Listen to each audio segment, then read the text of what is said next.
fled the gym. The images of Jordan and Barbara Jean's intimate stretches, their synchronized movements, and Barbara Jean's casual mention of their best relationship, replaying in her mind. The air outside felt cool and clean, a welcome reprieve from the heated intensity of the gym. Reba took a deep breath, trying to clear her head. She had come to the gym hoping to disprove Brock's fears, to reassure herself that Barbara Jean was still the same, albeit slimmer, eccentric woman she knew. Instead, she had found something far more unsettling. Chapter 4. The Spy's Report. Reba drove home in a daze, the hum of the tires on the asphalt, a monotonous backdrop to the churning in her stomach. The images from the gym replayed in her mind like a broken reel, Barbara Jean's blissful expression during the stretches, Jordan's hands on her back, the hushed intimacy of their conversation, and Barbara Jean's casual declaration of their best relationship. It all painted a picture Reba desperately wished she hadn't seen.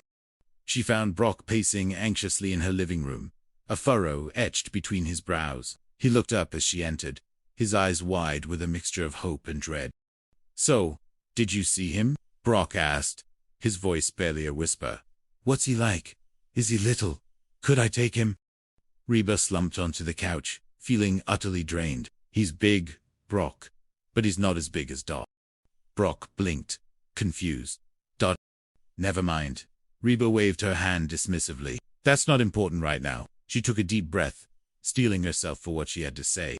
"Look, Brock, I was hoping that I could go down to the gym and check things out and come back and tell you that there's nothing to worry about.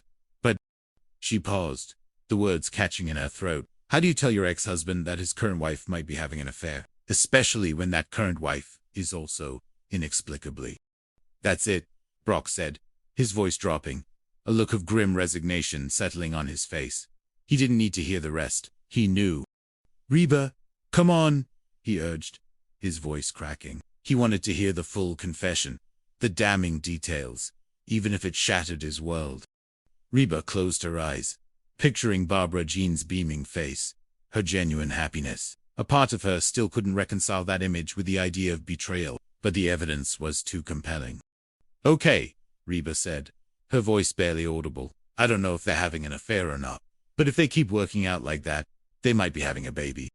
The words hung in the air, a blunt, shocking statement. Brock's face went from pale to his jaw clenched, and his eyes, usually full of a sort of bewildered optimism, hardened into a look of profound hurt and anger.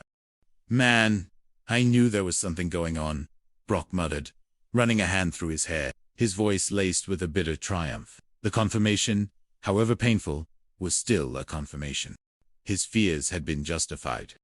Just then, the front door burst open, and Barbara Jean swept in, her face radiant, a gym bag slung over her shoulder.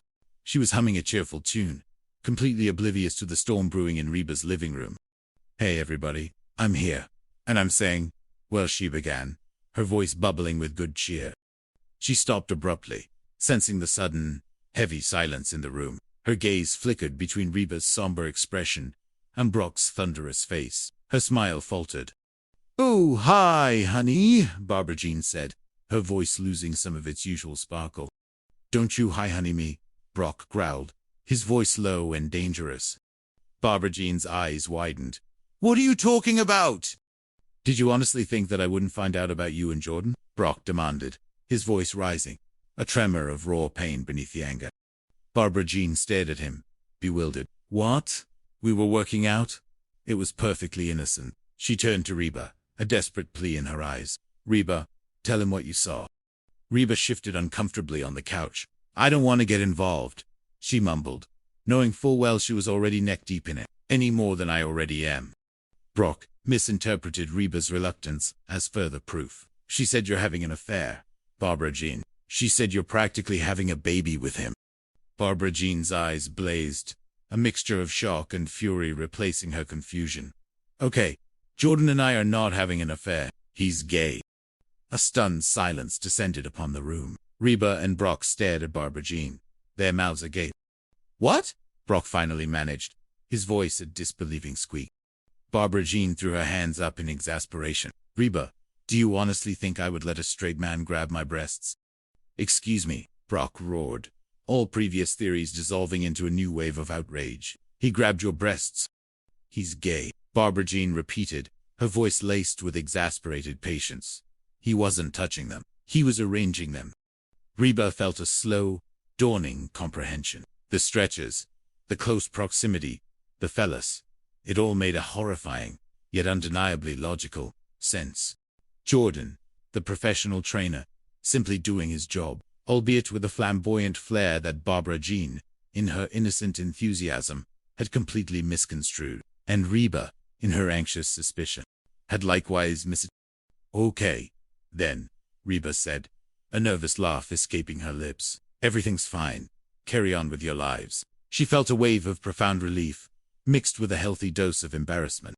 She had been completely wrong. Brock had been completely wrong, and Barbara Jean, for all her new pretty exuberance, was still the same, wonderfully oblivious Barbara Jean. But Barbara Jean wasn't laughing. Her face was still flushed, but now with hurt and anger, not just exertion. She turned her gaze from Brock to Reba, her eyes blazing. No, Reba, everything is not fine, Barbara Jean said, her voice surprisingly steady, devoid of its usual high-pitched cheer.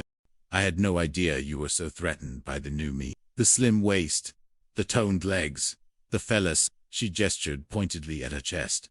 The phallus, Reba repeated, still trying to process the revelation. Oh, the puppies. I am not threatened by you, Barbara Jean, Reba insisted, though even as she said it, a tiny, nagging voice in the back of her mind whispered otherwise. Really? Barbara Jean challenged, her gaze unwavering. Yeah.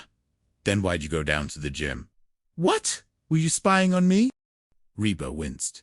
Caught. No, she said, then sighed, defeated. Okay, yes. I went down to the gym, because I thought there was something going on between you and Jordan. Why would you think that? Barbara Jean asked, genuine hurt in her voice. Because you've changed, Barbara Jean, Reba explained, the words tumbling out, laced with her own pent-up frustrations and insecurities. I have not, Barbara Jean protested.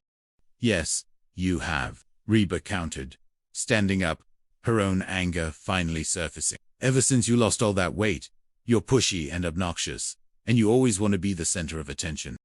Hello, Barbara Jean said, throwing her hands up. I've always been that way. Reba paused, then looked at Brock and she kinda got a point there. Brock nodded slowly. Yeah, well, something's changed. Barbara Jean's shoulders slumped, her earlier exuberance completely extinguished. Yeah, the way you guys look at me. I'm still the same Barbara Jean I always was. I'm just less winded. The simple, honest truth of her words hung in the air, piercing through Reba's anger and Brock's wounded pride. Reba looked at Barbara Jean, truly looked at her, and saw not a changed woman, but the same woman, simply lighter, and perhaps a little more confident. It wasn't Barbara Jean who had changed so much as their perception of her, colored by their own insecurities and societal expectations. No, she might be right, Brock murmured, a flicker of understanding in his eyes. It could be us. He walked over to Barbara Jean, placing a tentative hand on her arm. I'm sorry, honey. Reba just got me all worked up. Reba scoffed, but the fight had gone out of her. She felt a wave of shame wash over her. She had let her own fears, her own insecurities, twist her perception of her friend. Look, Barbara Jean. The truth is, I think I went down to the gym almost hoping that I'd find you doing something wrong, Reba confessed, her voice soft with regret. You know, anything, so I could feel superior to you and you're skinny, but, so I'm sorry. Barbara Jean stared at her, her expression unreadable. Then, a slow smile spread across her face, growing wider and wider until it reached her eyes. Sorry, Barbara Jean exclaimed, her voice bubbling with renewed excitement. Yeah, this is great. For the first time since we've known each other, you want to be me. Reba blinked, taken aback by Barbara Jean's unexpected reaction. I don't want to be you, Barbara Jean. I know, Barbara Jean said, practically bouncing. It's even better. You want to look like me? She hugged Reba tightly, completely oblivious to Reba's continued discomfort. Reba managed a weak smile, a strange mix of relief and exasperation washing over her. Barbara Jean was still Barbara Jean, in all her glorious self-centered, yet ultimately good-hearted, glory. The crisis was averted, the misunderstanding cleared, but the deeper issues, the ones about body image and self-worth, still lingered, especially for Reba. As Barbara Jean finally released her, Reba saw her glance at the abandoned smoothie on the counter. "Hey!"